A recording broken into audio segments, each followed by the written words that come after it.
పెద్ద గ్రామాన్ని మెయింటైన్ చేయాలంటే రంజిత్ గౌడ్ తోటి ఎంత పెద్ద అమౌంట్ ఉన్నది?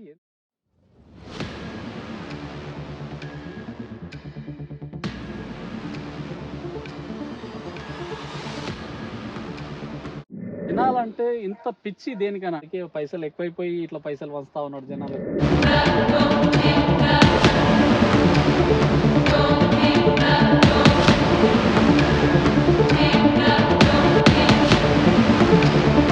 ఏ పవరు, ఏ ఒక్క అధికారం, ఏ ఒక్క పదవి లేనప్పుడు ఎన్ని కార్యక్రమాలు చేస్తే మనకి ఇట్లా ఉంది పరిస్థితి. అంటే ఎస్పెషల్లీ కరోనా టైంలో ఎవరు పట్టించుకునే పరిస్థితుల్లో కూడా మీరు వాళ్ళని టేక్ కేర్ చేయడం అనేది. నాకు గురువు అంటే లక్ష్మారెడ్డి సార్ గారు. నేను ఈ స్థాయిలో ఉన్నా అంటే నేను చెప్పుకోదగ్గ ఎస్సీ కమిటీ హాల్ కానీ, బీసీ కమిటీ హాల్ కానీ, రజక బిల్డింగే కానీ, మున్నూరు కాపు బిల్డింగే కానీ, ఊరిని అమ్మతో పోల్చినప్పుడు మన అమ్మని ఏ విధంగా అయితే చూసుకుంటామో ఊరు కూడా ఆ విధంగా చూసుకోవాలని నాకు ఒక ఉద్దేశం. మంచి నాయకులు మోడీ కానీ, పెద్ద పెద్ద నాయకులు లక్ష్మారెడ్డి సార్ గారు కూడా ఫస్ట్ సర్పంచ్ అయిన తర్వాతనే సార్ ఇప్పుడు మినిస్టర్ అయ్యారు. అక్కడ ఏదన్నా తప్పు జరిగితే రంజిత్ ముందు మీరు హైదరాబాద్ పోయినా, ఇక్కడికి వెళ్ళి పోయినా మొత్తం మైండ్లో మొత్తం మీ కళలో కూడా ఎన్నగానో వచ్చేటట్టున్నది. చెయ్యి రంజిత్ అని చెప్తే ఖచ్చితంగా నేను నిర్ణయం తీసుకునికే. నమస్తే. ప్రస్తుతం మనం జడ్చర్ల నియోజకవర్గం స్థానికంగా నవాపేట్ మండల్ యన్మన్గండ్ల గ్రామ పంచాయతీ పరిధిలో అయితే ఉన్నాం. సో ఏదైతే లోకల్ బాడీ ఎలక్షన్ సంబంధించి రిజర్వేషన్స్ కూడా ఖరారు కావడంతో పెద్ద ఎత్తున ఆశావాహులు అయితే రాష్ట్ర వ్యాప్తంగా సర్పంచ్ ఎన్నికల్లో నిలబడడానికి మొగ్గు చూపిస్తూ ఉన్నారు. మరి వాస్తవంగా స్థానికంగా యన్మన్గండ్ల గ్రామ పంచాయతీలో మనం ఏదైతే చేసిన ఎలక్షన్ సర్వేలో మెజారిటీగా మెంబర్ ఆఫ్ పర్సన్స్ అయితే ఉన్నారు. దాంట్లో మెజారిటీగా మనకు రంజిత్ గౌడ్ పేరు అయితే వినబడతా ఉంది. సో రంజిత్ గౌడ్ అనే వ్యక్తి దాదాపు మాకు ఎప్పటి నుంచో సుపరిచితుడు. ఇక్కడ అనేక సేవా కార్యక్రమాలు చేశారు. ముఖ్యంగా హెల్త్ విషయాల్లో చాలా సహాయ సహకారాలు అయితే అందించారని చెప్పేసి, ముఖ్యంగా కరోనా టైంలో కావచ్చు, ఇవన్నీ చేసింది. కాబట్టి అంటే ఏ పవరు, ఏ ఒక్క అధికారం, ఏ ఒక్క పదవి లేనప్పుడు ఎన్ని కార్యక్రమాలు చేస్తే రేపు ఆయనకు ఒక అధికారాన్ని ఇచ్చి చూస్తాం ఒకసారి మొదటగా అని చెప్పేసి జనాల ఆలోచన ఉన్నదని మనకైతే ఒక స్పష్టంగా అయితే అర్థమవుతా ఉంది. మరి వాస్తవంగా క్షేత్రస్థాయిలో మరి రంజిత్ గౌడ్ గారు ఏమనుకుంటున్నారు, మరి మనసులో అంటే ఆయన ఒక వెల్ ఎడ్యుకేటెడ్ అయ్యుండి ఒక ఎంసీఏ చేసి కూడా రాజకీయాల వైపు మొగ్గు చూపిస్తారా, అసలు రావాలనుకుంటున్నారా, జనాల యొక్క అభిలాషకు వారు ఏ విధంగా ముందరికి వెళ్తారు, శిరస వహిస్తారా లేదా, అసలు వాళ్ళ మనసులో మాట ఏంటి, ఇలా పలు అంశాలపైన ముఖ్యంగా యన్మన్గండ్ల గ్రామ ప్రజలకు వాళ్ళు ఏం చెప్పదలుచుకున్నారు ఏంటిది అనేది వారి మాటల్లో ఒక వివరణ తీసుకునే ప్రయత్నం అయితే చేద్దాం. నమస్తే అన్న, ఎట్లా ఉన్నారన్న, బాగున్నారా? సో మొదటగా మీ యొక్క ఎడ్యుకేషన్ అంటే వెల్ ఎడ్యుకేటెడ్ అన్న, మీరు ఒక ఎంసీఏ అంటే ఈ రోజుల్లో పాలిటిక్స్ అంటే ఏదో డిగ్రీ ఇంటర్ ఆ టైంలో వచ్చేది. ఇప్పుడు ఒక ఎంసీఏ అయ్యుండి ఇటువైపు రావాలనే ఆలోచన ఏ విధంగా వచ్చింది, జనాలు ఎందుకు మిమ్మల్ని కోరుకుంటా ఉన్నారు? మొదటగా మీ ఫ్యామిలీ బ్యాక్గ్రౌండ్ ఏంటిదన్న? మన ఫ్యామిలీ బ్యాక్గ్రౌండ్ వచ్చేసి మా ఫాదర్ ఎంప్లాయీ, రిటైర్డ్ జెటివ్గా రిటైర్డ్ 2011లో రిటైర్మెంట్ అయ్యారు. మా ఫాదర్ సత్యనారాయణ గౌడ్ గారు. అలాగే మా మదర్ హౌస్ వైఫ్ రత్నమాల. తర్వాత మాకు 4 అక్కలు, ఒక చెల్లి, 4 సంతానం తర్వాత నేను. అలానే మా అక్కలు అందరూ ఎంప్లాయీస్, గవర్నమెంట్ ఎంప్లాయీస్, అంతా ఎంప్లాయీస్. తర్వాత మా చెల్లి కూడా హౌస్ వైఫ్. ఫాదర్ గవర్నమెంట్ అంటే ఏం సర్వీస్ చేశారు? జెటివ్, పంచాయతీరాజ్లో జెటివ్గా రిటైర్డ్ 2011లో రిటైర్డ్ అయ్యారు. అలానే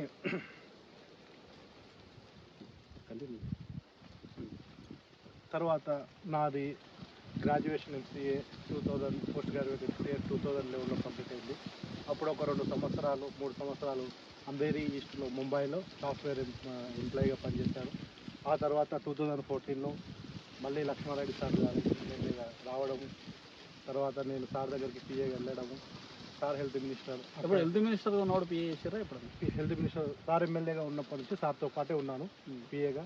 తర్వాత సార్ మినిస్టర్ కావడం, అక్కడి నుంచి ఇక ఊరికి మనం కూడా మనకు అవకాశం వచ్చింది కాబట్టి ఊరికే కాదు మండల స్థాయిలో కూడా మనం అందరికీ చాలామందికి హెల్త్ డిపార్ట్మెంట్ కాబట్టి ఆ దేవుడు మనకు గొప్ప వరం ఇచ్చాడు, దాంట్లో పనిచేసే అవకాశం ఇచ్చాడు. కాబట్టి మనం ప్రాణానికి ఎక్కువగా అంటే మన ప్రాణం ఉంటే మనం ఏదైనా చేయొచ్చు అని చెప్పేసి ఆ ఉద్దేశంతో మనం చాలామందికి హెల్ప్ చేశాము.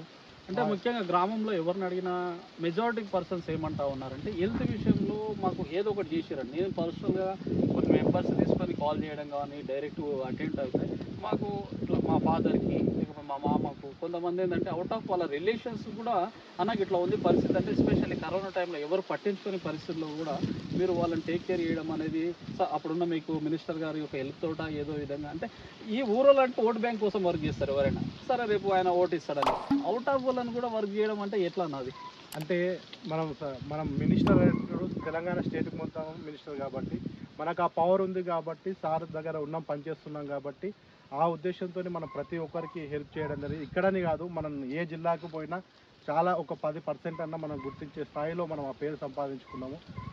తర్వాత ఈటల రాజేంద్ర సార్ దగ్గర సార్తో పీరియడ్ అయిపోయినాక ఈ నెక్స్ట్ టర్మ్కు సెకండ్ తెలంగాణలో గవర్నమెంట్ ఫామ్ అయిన తర్వాత ఈటల రాజేంద్ర గారికి హెల్త్ మినిస్టర్ ఇవ్వడం జరిగింది. ఈటల రాజేంద్ర దగ్గర కూడా నేను వర్క్ చేస్తాను, పిఏగా వర్క్ చేస్తాను ఈటల రాజేంద్ర సార్ దగ్గర కూడా. ఆ టైంలో మన రాష్ట్రాన్ని దేశాన్ని వణికించిన కరోనా టైంలో కూడా మనం కరోనా టైంలో ఇంకా అసలు ప్రాణం ఉంటుందా పోతుందా అనే సిచ్యువేషన్లో కూడా మనం చాలామందికి అప్పటికి అప్పుడు మనం రాష్ట్రం మొత్తము గుర్తించే స్థాయిలో మనం ప్రజలకు దగ్గర అయ్యాము. ఎవరికి ఏ హెల్ప్ ఉన్నా కానీ మనం ప్రతి ఒక్కరికి హాస్పిటలైజ్డ్ అసలు తల్లి ఉన్న కుటుంబంలోనే కరోనా వస్తే ఇద్దరు కరోనా వస్తే కంప్లీట్గా సపరేట్ కూడా పట్టించుకునే స్థాయిలో అప్పుడు మనం ఇంకా దగ్గరికి వెళ్ళి వాళ్ళని పలకరించి చేసి మాట్లాడి వాళ్ళకి ఏ ప్రాబ్లం ఉన్నా మన వంతు మనం కృషి చేశాము. ఆ భగవంతుడు మనకు అక్కడ పనిచేసే అవకాశం ఇచ్చాడు కాబట్టి ఈటల రాజేంద్ర సార్ గారు కానీ మా లక్ష్మారెడ్డి సార్ కానీ నాకు గురువు అంటే లక్ష్మారెడ్డి సార్ గారు. నేను ఈ స్థాయిలో ఉన్నా అంటే నేను చెప్పుకోదగ్గ ఈ స్థితిలో ఉన్నా, నాకు ఇంతమంది పరిచయం అవుతున్నారు, మీరు కూడా పరిచయం అయ్యారు అంటే ఆ సారు నన్ను ఈ ప్రపంచానికి పరిచయం చేసిన వ్యక్తి మా లక్ష్మారెడ్డి. ఎట్లా మీకు ఆ రిలేషన్ ఆ సంబంధం ఎట్లా ఏర్పడింది అన్న? ఇప్పుడు లక్ష్మారెడ్డి ఈటల రాజేందర్ అంటే సో అప్పుడున్న గవర్నమెంట్లో సెకండ్ పర్సన్, సో అటువంటి పెద్దలతో వర్క్ చేసే అవకాశం ఎట్లా వచ్చింది అసలు? ఆ భగవంతుడు ఇచ్చింది అనుకుంటా. ఎందుకంటే మీరే అంటున్నారు ఇప్పుడు మరి నీకు ఎట్లా వచ్చింది అంటే అది దైవ నిర్ణయం కాబట్టి మనం ముందుకెళ్ళాము అంతే. మనం వెళ్ళాము అక్కడ మనం తీసుకెళ్ళి మాకు ఇట్లా ఇంట్రెస్ట్ ఉంది అని చెప్పేసి సార్కి చెప్తే సార్ దగ్గరికి తీసుకున్నారు. అక్కడ నుంచి ఇంకా ఇంటికి తిరిగారు. లక్ష్మారెడ్డి గారు అంటే జడ్చర్ల నియోజకవర్గానికి సంబంధించిన ఎమ్మెల్యే, ఆయన మినిస్టర్. ఓకే, ఈటల రాజేందర్ అనే పర్సన్ మన ఉమ్మడి మామనార్లో ఎక్కడా లేవు, ఆయన అవుట్ ఆఫ్ అనమాట, వేరే డిస్ట్రిక్ట్. సో మరి ఎట్లా అది ఎట్లా కుదిరింది అంటే ఇప్పుడు లక్ష్మారెడ్డి సార్ దగ్గర 5 years పనిచేస్తాను. సో నెక్స్ట్ టర్మ్ వచ్చేది కాబట్టి ఇక్కడ ప్రీవియస్లో మన డేటా చూసుకుంటారు, పర్ఫార్మెన్స్ కానీ అది కానీ చూసుకుంటారు. అప్పుడున్న సిచ్యువేషన్లో సార్ కూడా కొత్త, ఈటల రాజేంద్ర సార్ కూడా కొత్త కాబట్టి నేను కూడా నాకు లక్ష్మారెడ్డి సార్ గారు కూడా ఫోన్ చేసి ఈటల రాజేంద్ర సార్కి ఫోన్ చేసి ఇట్లా రంజిత్ ఉన్నాడు నా దగ్గర పనిచేస్తుండు, మీ దగ్గర ఉంటే చాలా మంచిగా ఉంటుంది అని చెప్పేసి సార్ కూడా ఫోన్ చేసి ఈటల రాజేంద్ర సార్ చెప్పారు. చెప్పిన వెంబడి సార్ కాదనుకుంటే నన్ను తీసుకున్నారు. ఎన్ని రోజులు వర్క్ చేశారు సారు? బీజేపీ వెళ్ళే వరకు నేను సార్తో, ఆ రోజు వరకు నేను సార్తో చేశాను. ఇప్పుడు రంగారెడ్డి జిల్లా కోఆర్డినేటర్గా పనిచేస్తున్నాను ప్రస్తుతము. సో మళ్ళీ బీజేపీకి పోయినప్పుడు ఎందుకు మీరు స్టాప్ అయ్యారా లేక ఎందుకు? అంటే ఇప్పుడు అప్పుడున్న సిచ్యువేషన్లో జాబ్ ఇంపార్టెంట్ అనుకున్నాము. ఆ జాబ్ మనం ఉండాలి అంటే మనం మళ్ళీ డిపార్ట్మెంట్కి రావడము, సార్ అప్పటికి బీజేపీలో కన్ఫర్మ్ కాలేదు సార్తో పాటు ఉండడం అంటే, కాబట్టి మనం డిపార్ట్మెంట్ బ్యాక్. సో ఇప్పుడు మీరు ఇంతవరకు అయితే పొలిటికల్గా డైరెక్ట్ ఎక్కడ ఒక వార్డు మెంబర్గా కూడా నిలబడలేదు. సో అటువంటిది జనాలు మెజారిటీ ప్రజలు రావాలి, రంజిత్ గౌడ్ ఒక ఎడ్యుకేటెడ్, ఒక యంగ్ ఉన్నాడు, వస్తే మాకు అవకాశం ఇస్తే మేము తప్పకుండా ఆయన గెలిపించుకుంటాం అనే విధంగా ఆలోచన చేస్తూ ఉన్నారు. సో మరి మీరేమనుకుంటున్నారు? ఒక ఎంప్లాయీగా అయితే వర్క్ చేస్తూ ఉన్నారు, సో మరి వస్తారా? ఒకవేళ జనాల యొక్క అభిలాష కావచ్చు, వాళ్ళ మాట కట్టుబడతారా, ఏమంటారు? అంటే ఇప్పటి వరకు అయితే మనకు ఆ ఉద్దేశం లేదు. ప్రజలు ఒకవేళ ఇంట్రెస్ట్ ఉందంటే మీరు అన్నట్టు నేను సేవ అనేది నాకు చిన్న ఉన్నప్పటి నుంచి, స్కూల్లో ఉన్నప్పటి నుంచి అయినా నేను ఏదో ఒక విధంగా, మనం పుట్టాము అంటే ఏదో ఒక విధంగా జనాలకు హెల్ప్ చేద్దామనే ఉద్దేశంతో, మన పుట్టుక స్వార్థం ఉండాలి అంటే పబ్లిక్ ఉపయోగపడుతుంది, 10 మంది మనం తలుచుకుంటేనే మనకు విలువ అనేది పెరుగుతుంది. కాబట్టి జనాలకు కూడా ఏదో ఒకటి, యూత్కే కానీ ఇప్పుడు పిల్లలకు, ఇప్పుడు స్పోర్ట్స్ గేమ్స్ అయినా తర్వాత ఏ విధంగానైనా వాళ్ళకి హాస్పిటలైజే కానీ, తర్వాత ఏదైనా చిన్న మీరు అంటున్నారు కదా చాలామంది నా దగ్గరికి వచ్చి అన్న ఇట్లా మాకు ఈ ప్రాబ్లం ఉంది అంటే నేను నా వల్ల కాకపోయినా నేను ఎవరి ద్వారా అవుతుందో వాళ్ళతో మాట్లాడి ఇప్పటి వరకు వాళ్ళకి ప్రాబ్లమ్స్ లేకుండా సాల్వ్ చేస్తూ మా ఊరికి ఎక్కువ, ఎందుకంటే నేను అమ్మని ఏ విధంగా అయితే ప్రేమిస్తానో మన ఊరిని కూడా ఆ విధంగా ప్రేమించాలనే ఉద్దేశంతో నేను మా ఊరికి అంటే నాకు చాలా అభిమానము. ప్రతి ఆదివారం మీరు చూస్తూనే ఉంటాం, ప్రతి ఆదివారం మీరు ఊర్లో అడగవచ్చు. ప్రతి ఆదివారం ఉదయం అయితే మండే నుంచి శనివారం వరకు డ్యూటీ చూసుకొని మళ్ళీ Saturday or Monday Sunday or morning వచ్చేసి మళ్ళీ ఊర్లో చూసుకొని ఏమన్నా ఇవన్నీ ఏం సమస్యలు ఎవరికి అవసరం ఉంటే ఖచ్చితంగా నా వరకు అంటే ఫోన్లో కూడా నేను ప్రత్యక్షంగా కాకపోయినా పరోక్షంగానైనా నేను వాళ్ళకు అందుబాటులో ఉంటా. ఫోన్లో కూడా వాళ్ళకి ఇది ప్రాబ్లం ఉంది అన్న అని చెప్పేసి ఏ టైంలో చేసినా కానీ నేను ఎంబడే రియాక్ట్ అవుతాను. ఎంబడే రియాక్ట్ అయ్యి వాళ్ళ ప్రాబ్లమ్స్ అనేది నేను తీరుస్తూ ఉంటాను అనమాట. అందుకే జనాలు కూడా రంజిత్ ఉంటే బాగుంటుంది అంటే పవర్ లేనప్పుడే ఉంటే ఇలా ఉన్నాడు, పవర్ ఇచ్చి చూస్తే ఇలా ఉంటుంది అని చెప్పేసి ప్రజలు కూడా నాకు, మా ఊరు ప్రజలు చాలామంది ప్రెజర్ పెడుతున్నారు. రాండి అన్న రాండి బాగుంటుంది, రాండి మీరు ఉంటే మాకు కూడా ధైర్యము అనేది ఉంటుంది. పబ్లిక్ ఒక ధైర్యం అని ఇవ్వాలనుకుంటున్నాను కాబట్టి నేను వాళ్ళు ఓకే అంటే మా సార్ లక్ష్మణరెడ్డి సార్ కూడా ఒకవేళ చెయ్యి రంజిత్ అని చెప్తే ఖచ్చితంగా నేను నిర్ణయం తీసుకునే రెడీ ఉన్నాను. సో మీరు దాదాపు డివోషనల్ విషయంలో ఇక్కడ గోపురం అని చెప్పేసి 3 లక్షలు ఇచ్చారంట. సో ఎస్పెషల్లీ దైవ కార్యక్రమాలకు ఎక్కువ స్పెండ్ చేసేటట్టున్నారు. అంటే ప్రజలకు పబ్లిక్లో ఏంటంటే మనము భగవంతుడు ఏదైనా సరే మనం ఇచ్చేది ఆయనే, తీసుకునేదే ఆయన్నే. ఎప్పుడు ఉంటామో ఎప్పుడు పోతామో తెలియదు కాబట్టి ప్రజలకు కూడా మీరు ఇప్పుడు మీరు అయ్యప్ప మాల అనా మీరు ఇంతమందికి ఇస్తున్నారు, అకామిడేషన్ ఇస్తున్నారు, మీకు ఇబ్బంది లేదా అంటే అది దైవ నిర్ణయం. ఇప్పుడు మీరు చూస్తారు ఒక 10-15 రోజుల తర్వాత నేను ఒక పడి పూజ పెడతాను, చాలా పెద్ద ఎత్తున పెడతాను. అట్లా ఇంతకుముందు లాస్ట్ ఇయర్ కూడా మా ఫామ్ హౌస్లో ప్రతిసారి అయ్యప్పలు ఉంటారు, వాళ్ళకి పడి పూజ కూడా ఒక గత 14-15 సంవత్సరాల నుంచి కంటిన్యూస్ అట్లా. ఏదో 1 year 2 year అంటే ఆ భగవంతుడు నాకు ఇప్పటి వరకు అవకాశం ఇచ్చిండు, ఆ అవకాశాన్ని నేను సద్వినియోగపరచుకుంటూ వస్తా ఉన్నా. ఆ భగవంతుడి నిర్ణయం ఎప్పటివరకు చేయించుకుంటాడో అది మనం అప్పటి వరకు చేయడానికి. ఇప్పుడు ఎన్మగండ్ల అనేది ఒక చిన్న పంచాయతీ కాదు, పెద్ద మేజర్ గ్రామ పంచాయతీ. సో దాదాపు 3000 పైచలకు పాపులేషన్ ఉంటుంది. అంత పాపులేషన్కి మీరు దాదాపు ప్రతి ఇంటికి ఏదో ఒక సేవా కార్యక్రమం రంజిత్ గౌడ్ నుంచి పోయింది. హెల్త్ విషయమా, లేక ఫైనాన్షియల్ విషయమా, లేక వాళ్ళ కష్టక పెళ్ళిలా ఏదో ఒక విధంగా అయితే చేసారు. ఇంత పెద్ద గ్రామాన్ని మెయింటైన్ చేయాలంటే రంజిత్ గౌడ్ తోటి ఎంత పెద్ద అమౌంట్ ఉన్నది ఏంది? అమౌంట్ అనేది కాదు, మనం ప్రతిదాన్ని అమౌంట్తో క్యాల్కులేట్ చేయలేము. మనకి కొన్ని ఫోన్ల ద్వారా అవుతాయి, కొన్ని ఏదైనా లిటికేషన్స్ ఉన్నాయి అంటే నేను చెప్తే వినే వాళ్ళు కొందరు ఉంటారు. ఇప్పుడు మీరే ఉన్నారు, నేను చెప్తే వింటారు కాబట్టి నేను మీకు ఫోన్ చేసి అడిగితే మీరు కాదన్నారు, దాన్ని అమౌంట్తో మనం దాన్ని లెక్క చేయలేము. అంటే ఊళ్ళో చాలా మంది అంటే కొంతమంది ఇప్పుడు నిలబడే ఇప్పుడు బరిలో ఉండేటోళ్ళు ఎస్పెషల్లీ రంజిత్ గౌడ్ తోటి ఎంత అమౌంట్ ఉన్నదో ఏమో, అందుకే పైసలు ఎక్కువైపోయి ఇట్లా పైసలు వంచుతా ఉన్నాడు జనాలకు, లేకపోతే ఈయనకు ఏదో పైసల పిచ్చి లేచిందా, లేకపోతే జనాల పిచ్చి లేచిందా, ఏంది ఇట్లా చేస్తున్నాడు, ఇట్లా ఖర్చు పెడతా ఉన్నాడు, ఏడికెళ్ళి వస్తున్నాయి ఈయనకు, ఎంతెంత ఉన్నాయో ఇంకా అని ఊహాగానాలు అనిపిస్తున్నాయి. జనాలు పలు రకాలుగా మనకు 10 మందిలో మనకు 10 మంది సపోర్ట్ చేయరు, మనకు ఒకరు ఇద్దరు దాంట్లో నెగిటివ్ ఉంటారు. ఆ ఒకరిద్దరిని మనం పట్టించుకోవాల్సిన అవసరం లేదు. మనం ఆ 8 మంది సాటిస్ఫై ఉన్నారా లేదా మనం దాన్ని తీసుకొని ముందుకెళ్ళాలి. కానీ ఆ ఇద్దరిని పట్టించుకుంటే ఆ 8 మంది సఫర్ అవుతారు కాబట్టి మనం ఆ ఇద్దరిని పట్టించుకోవాల్సిన అవసరం. ఈ రోజుల్లో ఒక ఫ్యామిలీ మెంబర్స్ని పట్టించుకోవడమే ఒక పరిస్థితుల్లో సొంత అన్నదమ్ములు కూడా పట్టించుకోవట్లేదు. అటువంటిది ఇంత పెద్ద గ్రామ పంచాయతీకి చేస్తూ ఉన్నారు, ఏ పవర్ లేదు మీకు ఇంతవరకు అయితే. సో ఒక సర్పంచ్ కాదు, ఎంపీటీసీ కాదు, ఒక మండల ప్రెసిడెంట్ కాదు, ఏది కాదు, ఒక కామన్ మ్యాన్గా ఉండి సో మీకున్న సత్సంబంధాలు సో మినిస్టర్ గారితో కానీ మస్తు చేస్తూ ఉన్నారు. అంటే ఇది ఎట్లా సాధ్యపడతా ఉన్నది? అది ఎట్లా సాధ్యపడుతుంది అంటే మనము ఆ ప్రేమ అనేది, నమ్మకం అనేది మినిస్టర్లతో కానీ ఇక్కడ మనం మినిస్టర్లతో పనిచేస్తున్నప్పుడు వాళ్ళకు కూడా చాలా ప్రెజర్ ఉంటుంది. రంజిత్ ఏదైనా చిన్న అలిగేషన్స్ ఉన్నా కానీ మనం తీసి పక్కన పెట్టే దాంట్లో ఉంటుంది. ఇక్కడ 5 సంవత్సరాలు, ఇక్కడ 3.5 సంవత్సరాలు ఈటల రాజేంద్ర సార్తో, లక్ష్మణరెడ్డి సార్తో ఒక 5 సంవత్సరాలు పనిచేసినాము అంటే ఎంత నమ్మకంతో, ఎంత కాన్ఫిడెన్స్ ఉంటేనే చేస్తారు, మనం అక్కడ నిలదొక్కుంటాము. ఒకవేళ ఫ్రాడ్ కానీ మనము ఏదన్నా లంచకోడు అట్లా ఉంటే మనం తీసి పక్కన పెట్టేటోళ్ళు కదా. ఇక్కడ చేస్తున్నాం కాబట్టే కదా ఆ నమ్మకాన్ని ఏర్పరచుకున్నాము, జెన్యున్గా ఉన్నాము, జెన్యున్గా ప్రజలకు ఏదో ఒకటి చేయాలని చెప్పేసి. నేను ఏ విషయమైనా సరే దాదాపు లక్ష్మణరెడ్డి సార్ పీరియడ్లో ఉన్నప్పుడు దాదాపు 50 లక్షల సీసీ రోడ్ల వరకు తీసుకురావడం జరిగింది. ఆ 50 లక్షలు సార్ కూడా తెలుసు, సార్ ఇట్లా ఊరికి వేద్దాం సార్, ఇట్లా మా ఊరికి ఇట్లా సీసీ రోడ్లు వేసుకుందాము అంటే సార్ కాదనకుండా ఎక్కడెక్కడ వాంటెడ్లు ఉన్నాయో దాదాపు మీరు సీసీ రోడ్లు కూడా చూడొచ్చు. ఇప్పుడు గ్రామ పంచాయతీ నుంచి అటు తర్వాత ముస్లిం ఏరియాకు తర్వాత అవన్నీ చూసుకున్నట్లయితే ఆ సీసీ రోడ్ అప్పుడు సార్ పీరియడ్లోనే వేయించడం జరిగింది.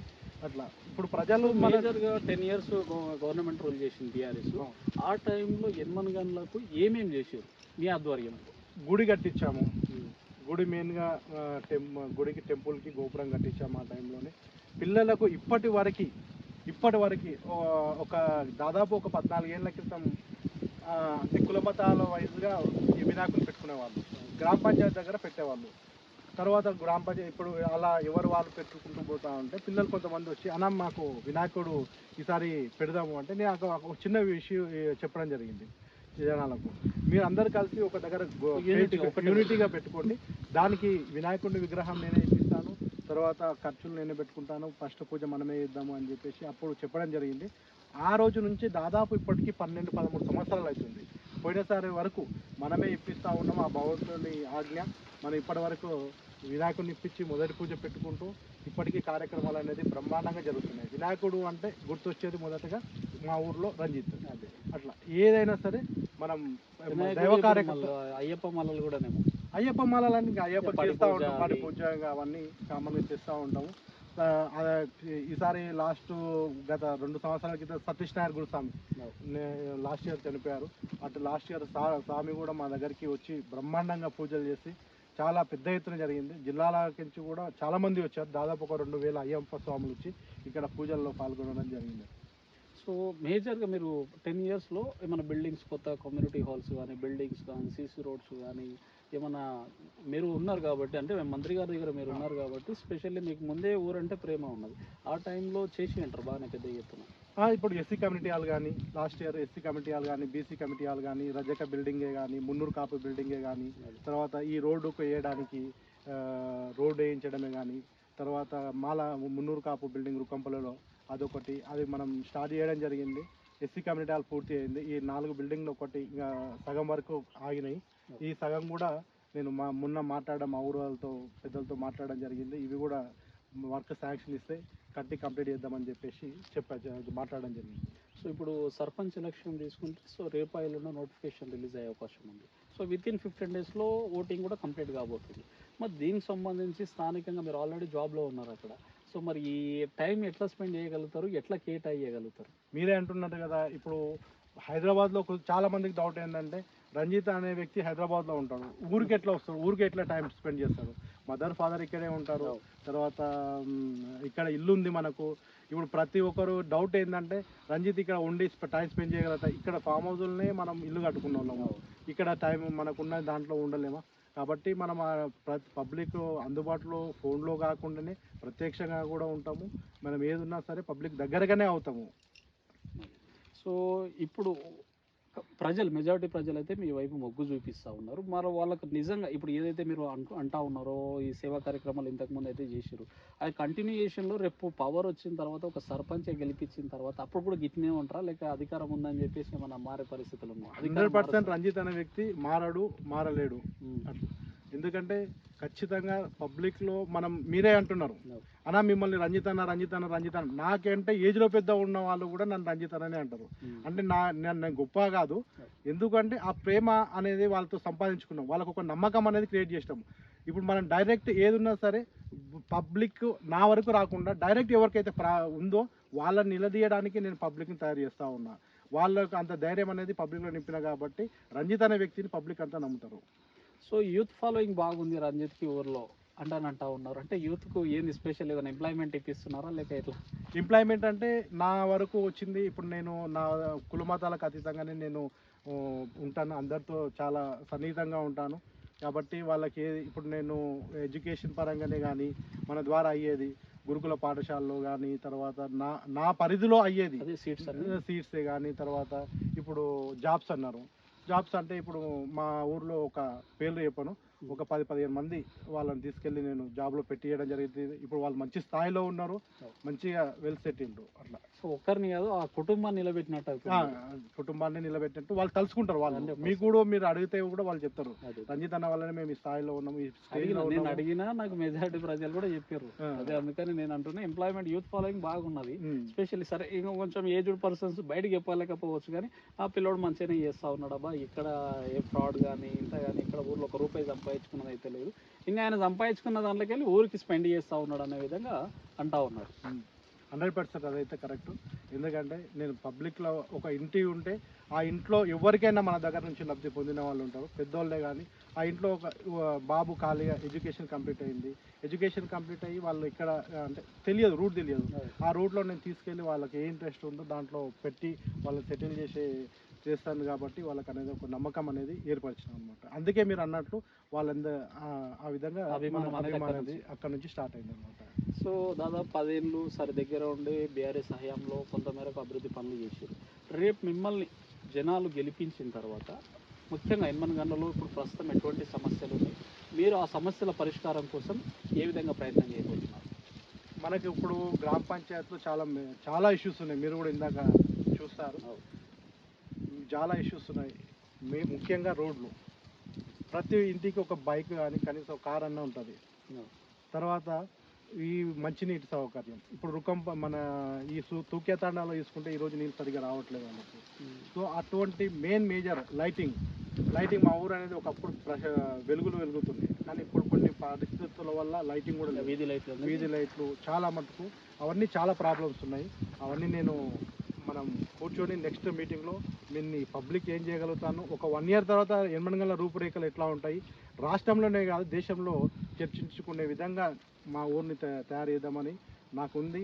పబ్లిక్ కూడా అందుకే నన్ను బలవంతం పెడతా ఉన్నారు అనమాట రావడానికి. సో ఎన్మన్గండ్ల గ్రామం కోసం ఏదైనా ఒక మేనిఫెస్టో కావచ్చు, ఏదైనా ఒక షెడ్యూల్ ఏదైనా ప్రిపేర్ చేశారు? 100% చేశాను.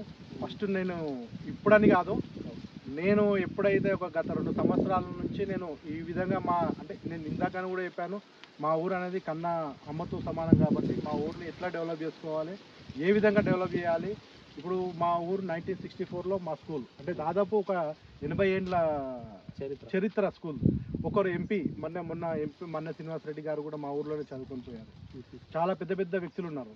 ఇప్పుడు రఘు అన్న అని చెప్పేసి డిఎస్పీగా ఉన్నారు, సిఐలు ఉన్నారు. మీరు ఊర్లో ఎవరి ఒక గడప కొట్టి ఒక డోర్ కొడితే ఇంటికి ఒక గవర్నమెంట్ ఎంప్లాయీ ఉంటాడు. మా ఊర్లో ఇంటికి ఒక గవర్నమెంట్ అంటే తండ్రి, ఫాదర్, కూతురులో అయితే ఇంకా చాలా మంది మంచి టీచరు, మంచి ఎంఆర్ఓ, ఎండిఓ పొజిషన్లో ఉన్నారు. అట్లాంటి దాంట్లో నేను గవర్నమెంట్ కంచే మనం గవర్నమెంటే ఇవ్వాలి డబ్బులు, గవర్నమెంటే తీసుకోవాలని కాదు. ఇవి ఎవరైతే మంచి సెటిల్ అయి ఉన్నారో వాళ్ళతో తీసుకొని వాళ్ళతో కూర్చొని ఒక మీటింగ్ పెట్టుకొని వాళ్ళందరూ గ్యాదర్ చేసుకొని, ఇప్పుడు ఫస్ట్ మీరు అన్నారు, ఇప్పుడు ఇందాక నేను మర్చిపోయాను, ఇప్పుడు మీ స్కూల్లో ఇప్పుడు మేము 10th బ్యాచ్ వాళ్ళం అందరం కలిసాం. స్కూల్లో 10th బ్యాచ్ వాళ్ళం అందరం కలిసాం. స్కూల్కి చదువుకున్నందుకు మనం ఏదో ఒక విధంగా రుణం తీర్చుకోవాలి. స్కూల్లో ఏది లేదు, చూస్తే కూర్చోవడానికి షెడ్ లేదు. ఆ షెడ్ చూడగానే నాకు కూర్చోవడానికి, అరే ఇంత పెద్ద స్కూల్లో మనం కూర్చున్న ఒక డయాస్ ఏర్పరచుకున్న ఏదైనా మీటింగ్ పెట్టుకోవాలన్నా కానీ మనకు లేదు. కాబట్టి మనం అప్పటికప్పుడు మా ఫ్రెండ్స్తో కూర్చోబెట్టి ఇట్లా చేద్దామని చెప్పేసి మా బ్యాచ్ అందరం కలిసి దాదాపు 2,50,000తో ఒక షెడ్ ఒకటే 1 weekలో షెడ్ వేయించడం జరిగింది. చాలా బ్రహ్మాండంగా 50x50 అంటే పెద్ద అయితే ఒక 100-150 మంది కూర్చునే షెడ్ కింద కూర్చొని చదువుకునే విధంగా మనము చేసినామన్నమాట.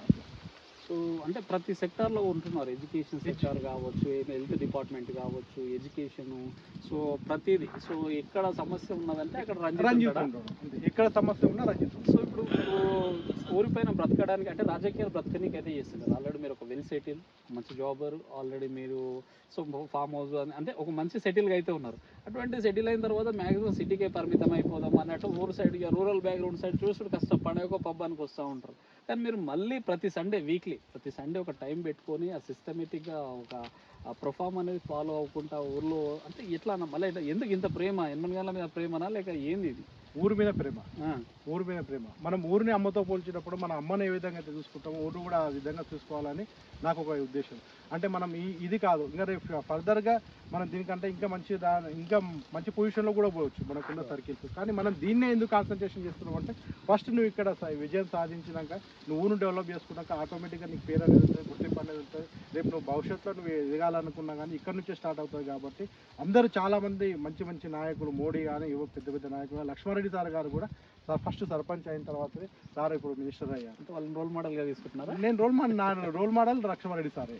నేను కాదన్నా రోల్ మోడల్ నాకు లక్ష్మారెడ్డి సారే నా గురువు. నాకు ఇక్కడ నన్ను ఈ ప్రపంచానికి పరిచయం చేసిన మొట్టమొదటి వ్యక్తి నా గురు సమానంలో లక్ష్మారెడ్డి సార్ గారు. దాంట్లో ఎటువంటి సమస్య లేదు. సో అంటే ఇట్లా ఇండిపెండెంట్గా అయిపోతున్నారా లేక పార్టీ పరంగానా అంటే ఏమంటారు? ఇంకా అది పెద్దలు అప్కమింగ్ అప్కమింగ్ పెద్దలు వాళ్ళందరూ నిర్ణయిస్తారు. దానికోసం ఖచ్చితంగా మనం వెయిట్ చేద్దాము ఏదైనా సరే. ఒక విషయం ఏంటంటే మీరు ఇక్కడ గ్రామంలో ఈ సేవా కార్యక్రమాలు చేసుకుంటేనే ఈ మధ్య రీసెంట్గానే హైదరాబాద్లో ఇల్లు కూడా కట్టిరంటని విన్నాం. సో అక్కడ కూడా మళ్ళీ ఆ కాలనీకి ప్రెసిడెంట్ అంటే దాదాపు అక్కడ సీనియర్స్ అక్కడ లోకాలిటీ వాళ్ళని కాదని కూడా మీరు రీసెంట్గా పోయి మళ్ళీ అక్కడ ఒక ఇల్లు కట్టడమే కాకుండా అక్కడ ప్రెసిడెంట్ కావడం పట్ల అంటే ఏంది అది? అంటే అక్కడ కూడా ఏంటంటే కొన్ని చాలా ప్రాబ్లమ్స్ ఉండే. దాదాపు మాది 75 ఎకరాల వెంచారు. అక్కడ కూడా మీరు చూసినట్లయితే ఇక్కడ ఏరియా అల్మాజ్ కూడా 75 ఎకరాల వెంచారు. చాలా పెద్ద మేజర్ ఒక 600-700 ఇండ్లు ఉంటాయి. అక్కడ కూడా మనం కాలనీ వెళ్ళినంబడే ఒక 6 నెలలకే మనం ప్రెసిడెంట్ కావడం జరిగింది. అక్కడ కూడా 6 నెలలకే 6 నెలలకే ప్రెసిడెంట్ కూడా కావడం జరిగింది. అక్కడ అంటే ఏడవైనా రంజిత్ మార్క్ అనేది ఒకటి క్రియేట్ చేస్తారు. అంటే అక్కడ ఉన్న సమస్యలను బట్టి వెళ్ళిపోతే జనాలు గుర్తిస్తుంటారా లేక ఎట్లా మీరు అది చెప్పండి. అంటే అట్లా ఏం లేదు, అక్కడ మనం ఊరుకోమన్నమాట, చూస్తూ ఊరుకోం. అక్కడ ఏదన్నా తప్పు జరిగితే రంజిత్ ముందు ఉంటాడు, క్వశ్చన్ చేస్తాడు అట్లా. తర్వాత అక్కడ కూడా 8 మంది ప్రెసిడెంట్ వాళ్ళందరూ దాదాపు 2018 నుంచి ఉంది అది. అక్కడ వాళ్ళందరూ ఉన్నా కానీ మనం అక్కడ చాలా ఎమ్మెల్యే రేంజ్లో మనకు ఎలక్షన్స్ కూడా చాలా పెద్ద ఎత్తున జరిగింది. అక్కడ కూడా ప్రెసిడెంట్ కావడం జరిగింది. మనం ప్రెసిడెంట్ అయ్యాక మన కాలనీ వాళ్ళకు కూడా తెలుసు, మీరు ఒకసారి వచ్చి మా కాలనీని అడిగితే మీకు కూడా చెప్తారు. సో అక్కడ కూడా మనం చాలా చేంజెస్ తీసుకొచ్చినాము. కాలనీని కూడా రూపురేఖలు అనేది చేసినాము. అక్కడ ఉన్న లోకల్ మన ఎమ్మెల్యే సత్యేంద్ర రెడ్డి గారు, మా మాజీ కార్పొరేటర్ గారితో సహాయ సహకారం, వేరే ఇతర పార్టీలు ఏదైనా సరే ఎక్కడున్నా అక్కడున్న సంబంధిత అధికారులన్నా అక్కడున్న లీడర్స్నా వాళ్ళతో మింగిల్ అయిపోయి ప్రాబ్లమ్ సార్ట్ అవుట్ చేయడానికి ప్రయత్నం చేస్తాం. మన వల్ల కాకపోయినా దాన్ని ఎట్లా సార్ట్ అవుట్ చేయాలని చెప్పేసి నేను దాంట్లో మనం ఎక్స్పర్ట్ అట్లా చేస్తాం. సో అంటే మీరు ఇప్పటికే నాకు తెలిసి వెనకబడ్డారేమో పొలిటికల్గా అనిపిస్తూ ఉంది మీ మాటలు చూస్తుంటే, మీ పనులను చూస్తుంటే. ఇంకా అట్లని కాదు, టైం రాలేదు, టైం కోసం వెయిట్ చేస్తున్నాం అంతే. టైం కోసం వెయిట్ చేస్తున్నాము. ఖచ్చితంగా టైం వచ్చినప్పుడు రంజిత్ అనేది చూద్దాం. ఇంకా టైం ఉంది. ఇంకా కాలనీ మన పెద్దలతో చర్చించి సార్తో మాట్లాడుకొని, సార్ కూడా పాజిటివ్గానే ఉన్నారు. మొన్న కూడా కలవడం జరిగింది, సార్ కూడా పాజిటివ్గా ఉన్నారు. చూద్దాం ఏంది అనేది. మీరు హైదరాబాద్ పోయినా ఇక్కడికి వెళ్ళట్టు పోయినా మొత్తం మైండ్లో మొత్తం మీ కళలో కూడా ఎన్నగానే వచ్చేటట్టున్నది. సో అంటే జనాలంటే ఇంత పిచ్చి దేనికైనా అంటే ఎందుకంటున్నా ఈ మాట అంటే నేను వాస్తవంగా క్షేత్రస్థాయిలో తిరిగినా కాబట్టి చెప్తా ఉన్నా. ఎందుకు ఇంత జనాలకు పిచ్చి ఏదో చెయ్యాలని చెప్పేసి ఎందుకు, దేనికోసం మీకు ఎక్కడ ఏదైనా చూసి అట్రాక్ట్ అయ్యారా లేక ఈ మార్పు ఏం చేద్దామని ఎట్లా వచ్చింది మీకు, ఈ థాట్స్ ఎట్లా వచ్చినాయి ఫస్ట్ ఆఫ్ ఆల్? అంటే నాకు ఒక 2 ఇన్సిడెంట్స్ మెయిన్గా నాకు కళ్ళారా చూడడం జరిగింది. ఒకటి ఫస్ట్ వన్ వచ్చేసి ఒక క్రిమేషన్కి వెళ్ళాను. ఒక క్రిమేషన్కి వెళ్ళినప్పుడు మొత్తం కార్యక్రమాలు జరిగినాక పెట్టేటప్పుడు ఒక 2 రింగులు ఉండే చేతికు. ఆ 2 రింగులు రావట్లేదు. ఎవరైనా సరే ఫోన్లే వదిలేద్దాము, ఆ మనిషే పోయిండు వదిలేద్దాం అనుకుంటాం. కానీ ఆ శవాన్ని ఆపి ఆ రింగులు తీసే వరకు ఇడవలేదు. తర్వాత 2 పాయింట్ వచ్చేసి కరోనా టైంలో ఎవరి బాడీ ఎవరిది కూడా తెలియదు. అప్పుడున్న టైంలో నేను కళ్ళారా చూస్తాను. ఆంధ్ర ఏపీ వాళ్ళు మన దగ్గర వర్క్ చేసేవాళ్ళు చెన్నై షాపింగ్ మాల్లో, ఆర్ఎస్ బ్రదర్స్లో, హోటల్లో, అక్కడికి. అప్పుడు నేను దగ్గరగా ఈ ఎర్రగడ్డ శ్మశానం చేసేటప్పుడు అప్పుడు బాడీలు కూడా ఇచ్చే పొజిషన్ లేదు. గాంధీ నుంచి డైరెక్ట్ ఎర్రగడ్డ తీసుకెళ్ళి కార్యక్రమాలు చేసేవాళ్ళు. సో అలాంటప్పుడు ఎవరిది బాడీ కూడా చెప్పలేదు. కానీ నేను ఐడెంటిటీ కార్డు, ఆధార్ కార్డు చూసుకొని వాళ్ళకి పలానా మీ బాబు చనిపోయాడమ్మా, మీ బాబు ఈ టైంలో చనిపోయాడు అని చెప్పేసి, కనీసం సార్ మీరు ఈ విధంగానన్నా మాకు చెప్పారు, మేము అక్కడ ఈ కార్యక్రమాలు చేసుకుంటాం అని చెప్పేసి ఆ 2 చాలా చేంజెస్ చేసినాయి. అంటే మనిషి ఉన్నంత వరకే మనిషి, తర్వాత రేపు ఏం జరుగుతుందని చెప్పి తెలియదు. కాబట్టి ఈ ఉన్న టైంలోనే మనం ఏదో ఒకటి జనాలకు చేయాలి, మన పుట్టుక స్వార్థం కావాలి అంటే 10 మందికి ఉపయోగపడాలి అని చెప్పేసి నాకు ఆ 2 బాగా బలమైన ముద్ర వేసినాయి. 2 స్టేట్లు బాగా ఏమీ లేదు, మనిషి ఉన్న రోజులు ఏమీ లేదు, ఎప్పుడు పోయేది తెలియదు, ఉన్న రోజులైనా మనం పోయినా మన పేరు ఉండాలి. అదొకటి నాకు బాగా. అంటే ఆ కరోనా టైంలో కూడా మీకు చిన్న పాపలు ఉన్నారు, చిన్న పాప. మరి మీకు ఏమన్నా జరిగితే మళ్ళీ పిల్లలు పాపం చిన్న కిడ్స్ అయినప్పుడు కానీ మా వైఫ్ చెప్పారు, మాది అప్పుడు మేము రెంటెడ్లో భయపడలేదు. తన ధైర్యం చెప్పాను, మా వైఫ్కి చెప్పాను. మా మదర్ అమ్మ వాళ్ళు ఇక్కడ ఉన్నారు, మా ఫ్రెండ్స్ ఇక్కడ ఏది ఉన్నా కానీ ఊర్లో ఒక చిన్న పాము వస్తే ఒక 100 మంది వస్తారు. మా ఇంటికి ఒక చిన్న పాము వచ్చిందంటే మా ఊర్లో ఒక ఫోన్ చేస్తే ఒక 100 మంది వస్తారు. 100% తర్వాత అటు మా వైఫ్ కూడా నేను చెప్పాను, ఇన్ కేసు నేను అప్పుడు చాలా అసలు మనం ఈ మార్నింగ్ వెళ్ళి ఈవినింగ్ వచ్చే వరకు మనకు గ్యారంటీ లేదు, ఏం జరుగుతుందని చెప్పి గ్యారంటీ లేదు. నేను ఆ కల్లారా చూసాను, అంబులెన్స్లో ఇట్లా శవాలు ఇట్లా ఇట్లా లేచిపోతూ ఉండే, చనిపోతూ ఉంటాయి. సో అప్పుడు మా వైఫ్ చెప్పాను, నువ్వేం కాదు ధైర్యంగా ఉండు, నేను కంప్లీట్గా అని చెప్పేసి ఆ ఒక 1-2 ఇయర్స్ కంప్లీట్గా డబుల్ బెడ్రూమ్లో నేను ఒక దాని పోర్షన్ డివైడ్ చేసుకొని నేను అక్కడనే ఉండేవాళ్ళని, ఇంటికి వెళ్ళి మళ్ళీ అక్కడ సపరేట్ ఉండి మళ్ళీ నేను డ్యూటీకి వెళ్ళిపోయాను.